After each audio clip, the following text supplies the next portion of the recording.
The problem we're trying to solve this afternoon, working out here, is the water comes down this hill and also comes on down our driveway.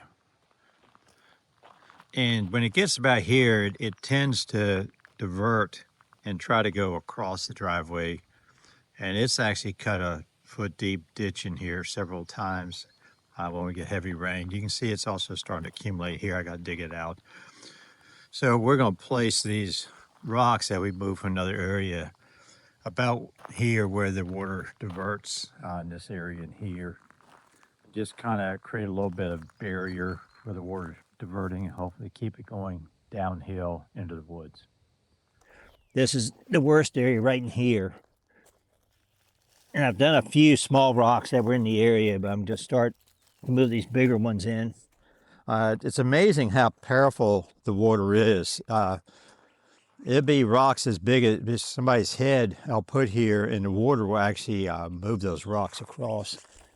So that's why we're using these really large ones. I'm getting too old for this.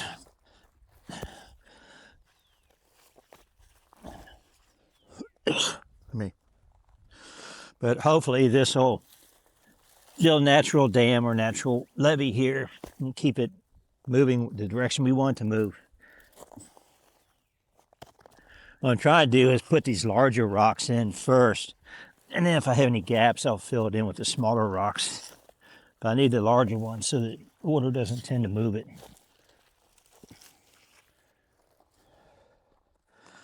See, and I gotta get one there because it's washed out there several times.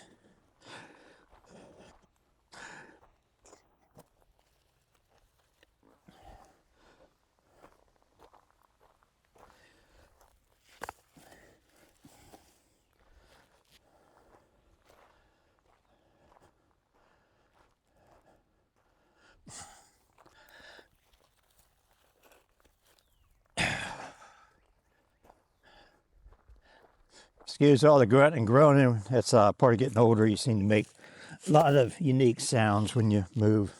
Seems like everything you do, you make a weird sound.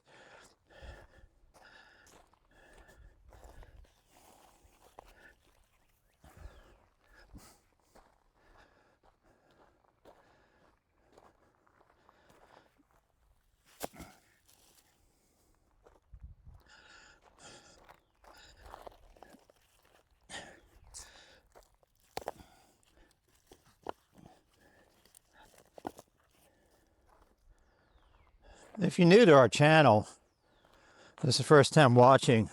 Well, if you've watched it before and you haven't subscribed, please subscribe to the channel. We've been active a couple weeks now. We're up to, I think, 83 subscribers. But I think anybody watches YouTube knows the name of the game is subscribers. And it seems to come in spurts. We'll do one video. We'll get a couple of subscribers. We'll do several more videos. Nobody even watches it. So we're learning. We welcome any comments you may make on how to improve, what you liked, what you didn't like. Please make suggestions and, help us continue to grow the channel. This area we're working on, like I mentioned earlier, is our investment property. We bought this 2.5 years ago. Sure, you want to show them over there. But it has a A-frame cabin on it. Sits on 16 acres in central Arkansas.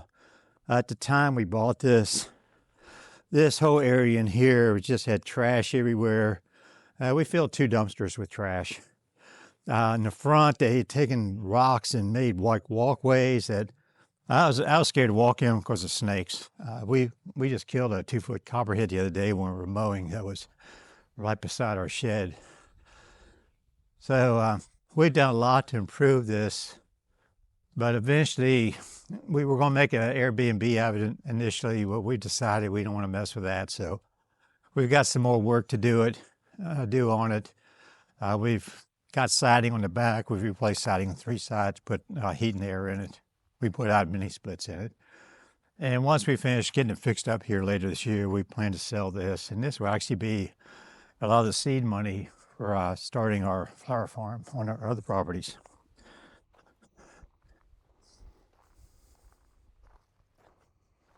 If you are looking to move to Central Arkansas and you're looking for a homestead, this will be going to market. We've already got a real estate agent that's under contract with, but we do not have it listed yet. We'll be listing it in the near future once we get more work done on it.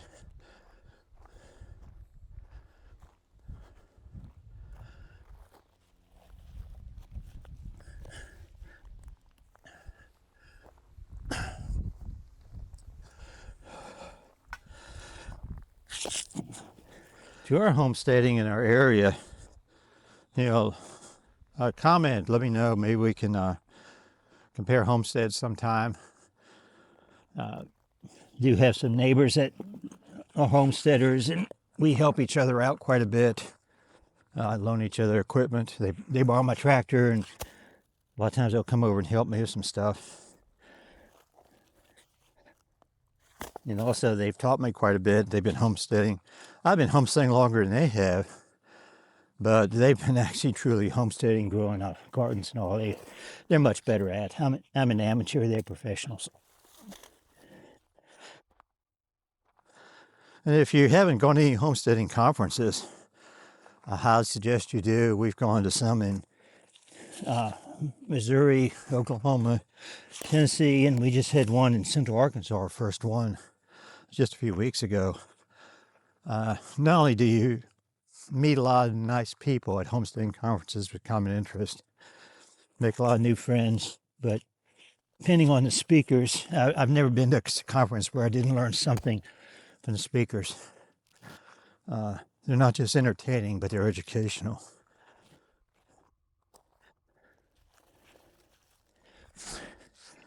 This is starting to kick my butt. I'm glad we're almost done. I think it's going to work out pretty well. And how we, this time of year in Arkansas, we get a lot of severe storms, a lot of flooding. This area, I don't expect to ever flood up as high as we are. The cabin's quite a bit higher than a creek. There's a creek behind us. It's about 30 feet below us in elevation. But we still get a tremendous amount of water that comes off the hill. I'm not sure what the elevation is to the top, but right now where I'm standing, there's about a 600 feet of driveway above me going uphill all the way. And water, and also there's a hill there. My neighbor's property is coming down to mine. So we get a tremendous amount of water flow through here, both from the driveway above us and from this hill, and that's why it tries to wash out all the time. When we first bought this, the driveway was completely washed out. All my vehicles four-wheel drive, and we struggled one day to drive our four-wheel drive Tahoe, which has all-terrain tires on, down to look at the cabin. In fact, after that, we started parking to the top of the hill. So once we bought it, first week, that's the only thing I've contracted out so far. I had a gentleman who really knew what he was doing come in with a small track hoe, smooth out the driveway, fill in the holes, and we brought in about 120 tons of gravel, SB2 gravel, and that's what you see now. And then I also got 2 extra loads of XP2, and that little pile back there is all that's left of it. I use it to fill in areas when they wash out. These roads always require work. That's why I have the box blade on the back of my tractor also. Sometimes, depending on what I'm doing, I'll back drag it with the front end loader, but most of the time for this, when it's soft, I back drag with the front end blade and the front end loader. But when it's actually hard, like it is now, the box blade with weights on the box blade works a lot better, because it will actually cut into the high spots and pull them into the low spots. So if you have a gravel road or you're buying a place with one, I highly recommend you get both a front end loader, but also have a box blade. And on your box blade, put some kind of weights. I have both tractor weights on one of my box blades. I have 2 tractors. And the other one I bought used, and somebody actually bolted a piece of railroad track on, and that works pretty well too. Yeah, but whatever you've got for weight. So that's it. I think we'll finish up for today for here. Again, it's Doug Dar, Campview Farms. Please be sure to subscribe.